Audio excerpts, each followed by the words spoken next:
Selamat pagi. Kita akan melanjutkan materi kita tentang rangkaian tegangan dan arus bolak-balik ya. Kalau pertemuan sebelumnya kita sudah membahas masing-masing tentang resistor, tentang induktor, dan tentang kapasitor. Dan sudah kita bahas juga bagaimana kalau R dan L dirangkai seri atau R dan C dirangkai seri. Sekarang kita akan membahas bagaimana kalau ketiga komponen elektronika ini digabung, disusun secara seri. Nah, kita lihat di sini kalau rangkaian resistor, induktor, dan kapasitor disusun seri, maka karena masing-masing komponen ini memiliki hambatan masing-masing sebesar R, XL, dan XC dan dihubungkan dengan tegangan AC atau tegangan bolak-balik, maka di situ masing-masing akan memiliki tegangan VR. VR di sini adalah tegangan pada resistor sebesar I kali R, VL berarti tegangan pada induktor sebesar I kali XL, dan VC tegangan kapasitor sebesar I kali XC. Nah, jadi kalau dihubungkan ke tegangan AC, bagaimana kita menentukan pengganti dari tegangan ketiga komponen ini? Nah, kita lihat di sini untuk ketiga komponen ini kalau disusun dia seri, maka tegangannya akan sebesar akar VR kuadrat tambah VL kurang VC kuadrat. Akar VR kuadrat kali tambah VL kurang VC kuadrat. Di sini harus dikurangkan dulu baru dikuadratkannya. Sementara menentukan impedansinya atau hambatan pengganti R, XL, dan XC itu disebut dengan impedansi, itu sama dengan akar R kuadrat tambah XL kurang XC kuadrat ya. Nah, kemudian arus pada rangkaian maka itu dicari dengan V per Z. V per Z berarti ini ya V per Z atau V per akar R kuadrat tambah XL kurang XC kuadrat. Kita lihat di sini besar tegangan total. Ini sebesar V sama dengan akar VR kuadrat tambah VL kurang VC kuadrat.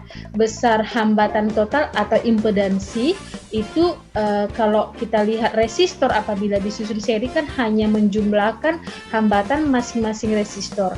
Tapi kalau resistor, induktor, dan kapasitor disusun seri, maka besar hambatan totalnya itu disebut dengan impedansi, nilainya Z sama dengan akar R kuadrat tambah XL kurang XC kuadrat.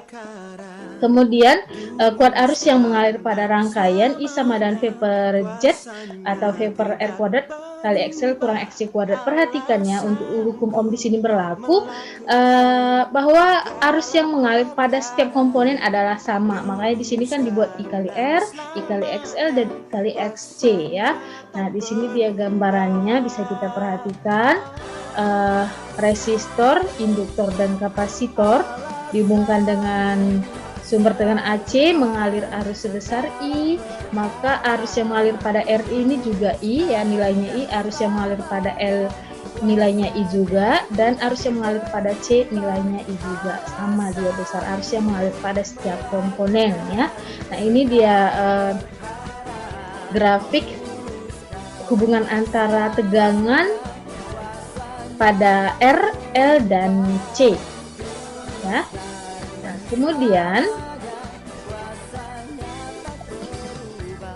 rangkaian resonansi pada RLC ini bisa terjadi ya, bisa terjadi apabila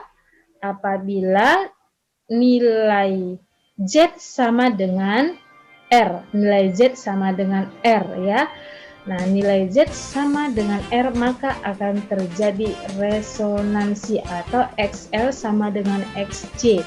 Maka arus efektif pada rangkaian akan mencapai harga terbesar, yaitu pada I sama dengan V per R. Jadi kalau arus efektif untuk mencapai harga terbesar, kita harus membagikan I sama dengan V per R, bukan I sama dengan V per Z, bukan ya, tapi I sama dengan V per R.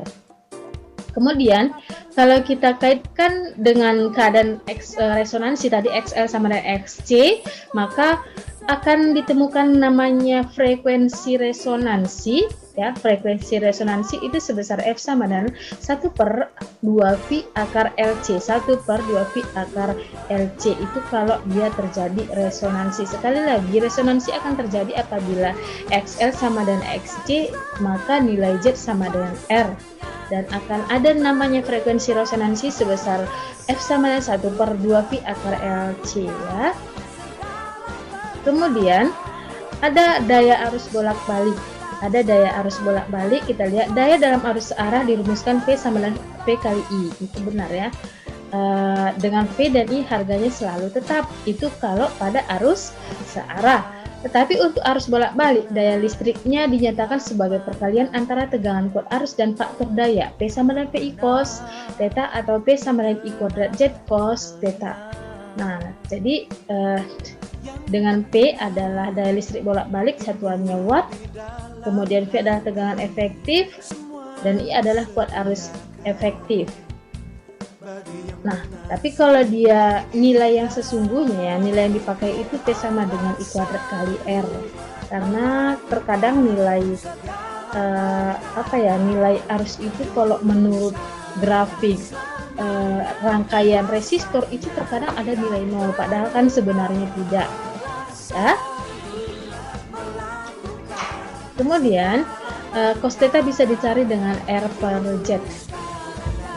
Cos theta itu merupakan faktor daya.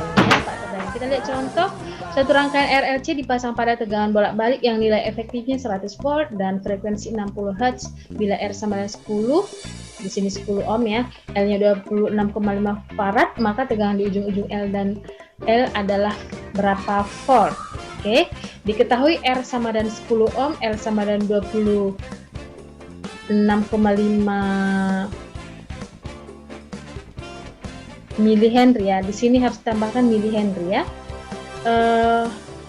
Kemudian VZ-nya di sini, ya, VZ-nya 100 volt, F-nya 60 Hz, frekuensi resonansinya XL sama dengan 2VF kali L, nilainya 9,9852 ohm.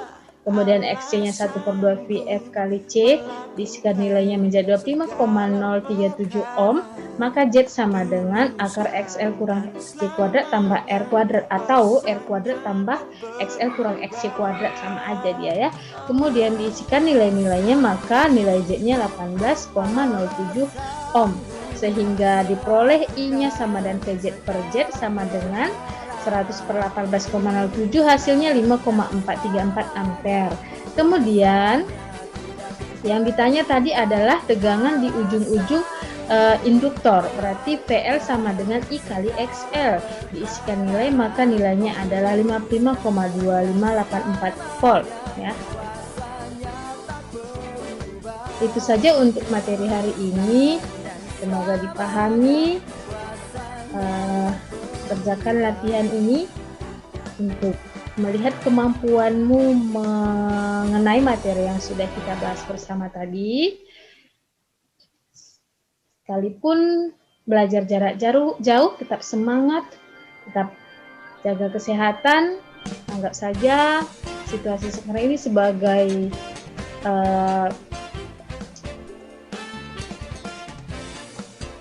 pendukung bagimu, berusaha untuk memperoleh dan mewujudkan harapan dan cita-citamu. Tetap jaga kesehatan, Tuhan Yesus memberkati.